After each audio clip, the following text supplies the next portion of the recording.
Who gets caught in the EastEnders shooting chaos as Kat and Zoe's reunion plays out on BBC iPlayer? Once again, EastEnders left us hanging on a shocking twist, this time right after Zoe Slater's unexpected comeback to Walford. Kat Moon was stunned to finally see her daughter Zoe, who had cut her off for years, while young Tommy proudly asked if he had done good after tricking Zoe into returning. Kat was deeply moved, and the pair shared a heartfelt "I love you." Although Zoe wanted to bolt, Kat persuaded her to step inside the Queen Vic, dry off from the rain, and collect the money she had come for. It wasn't long before Zoe's resentment bubbled up as she slammed Kat for building a happy family life and threw back memories of Kat's drunken behavior from her childhood. Kat tried to apologize, but twins Bert and Ernie charged in and hugged Zoe tightly with Tommy piling on. Zoe couldn't push them away. That pause gave great-grandmother Mo Harris the chance to greet Zoe with warmth, and the two shared a sweet reunion. Mo playfully stalled Zoe, and together with Kat, managed to coax her into staying for a family meal. Their dinner was interrupted by a visit from the Moon's social worker. Though the meeting ended positively, Zoe grew bitter again when Kat explained why social services had stepped in.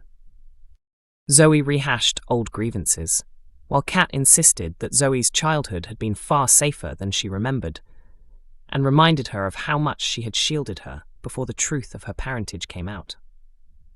The talk grew sharper when Zoe accused Kat of keeping quiet too long about her Uncle Harry's abuse.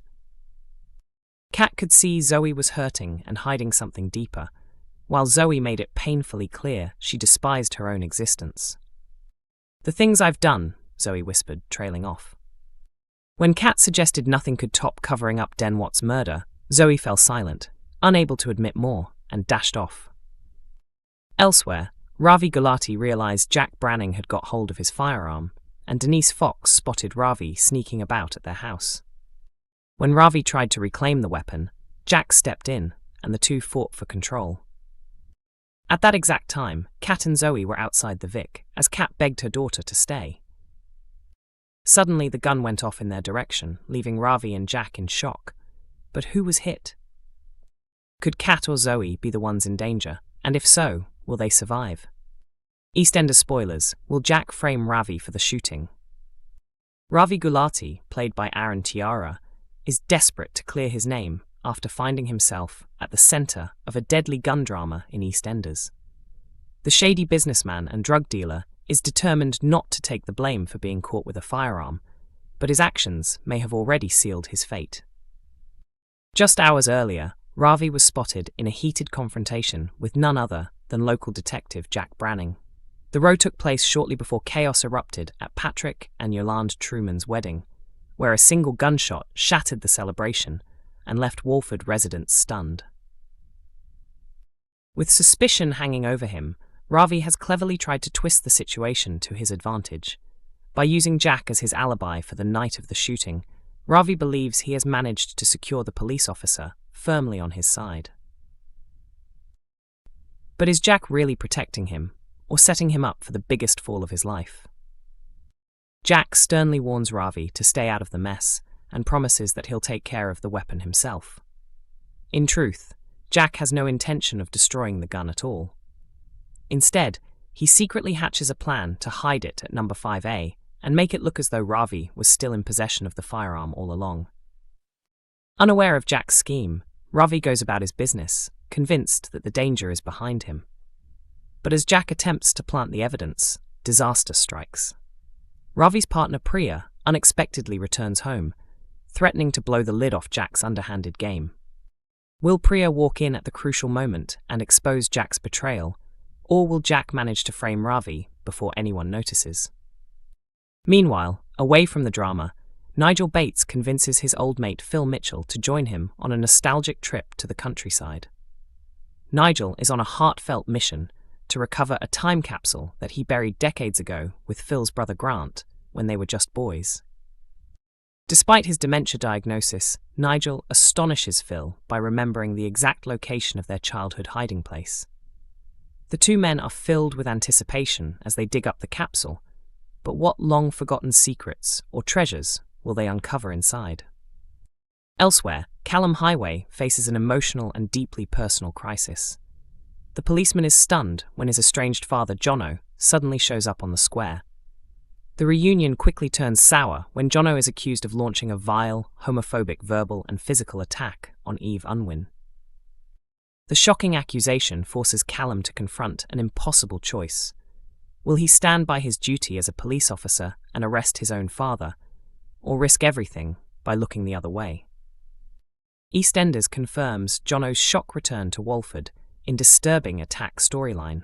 Callum Highway is set for a turbulent week on EastEnders when he unexpectedly crosses paths with his estranged father, Jono. But rather than a warm family reunion, their meeting spirals into chaos and leaves Jono fighting for his life. It's been years since Callum and Jono last saw each other, an EastEnders insider explains. Things ended badly between them, and the moment they meet again, Callum has no choice but to arrest his own father.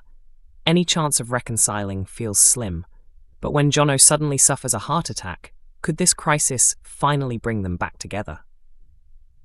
Longtime viewers will recall that Jono hasn't been seen on the square for 5 years.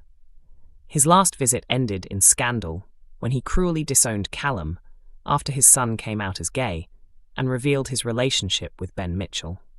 Jono's hostility angered the Mitchell family, and Phil wasted no time in throwing a punch before driving Jono out of Walford for good.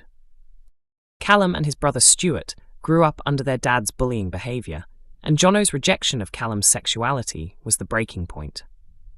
So Callum is blindsided when he steps into a troubling scene at the Albert and realises the man harassing Eve Unwin is none other than his father.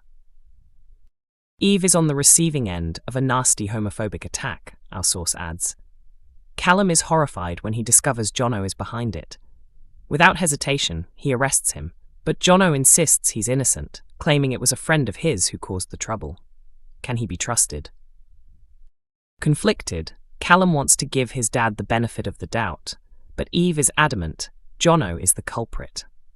The following day, Johnny Carter offers Jono some legal advice to determine whether he's telling the truth, and suggests that if Jono is sincere, this could be a chance to repair his relationship with Callum.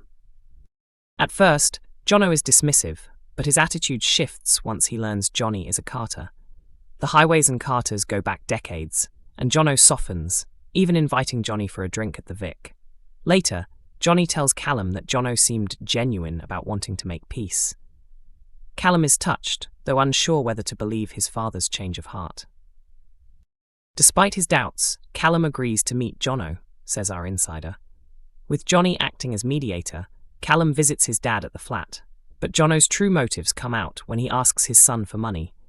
Callum flatly refuses, and the row exposes Jono's manipulative side once again. Heartbroken, Callum orders him out, and that's when Jono collapses, clutching his chest, and suffers a heart attack. As Jono lies stricken, Callum is left shaken. Will his father pull through?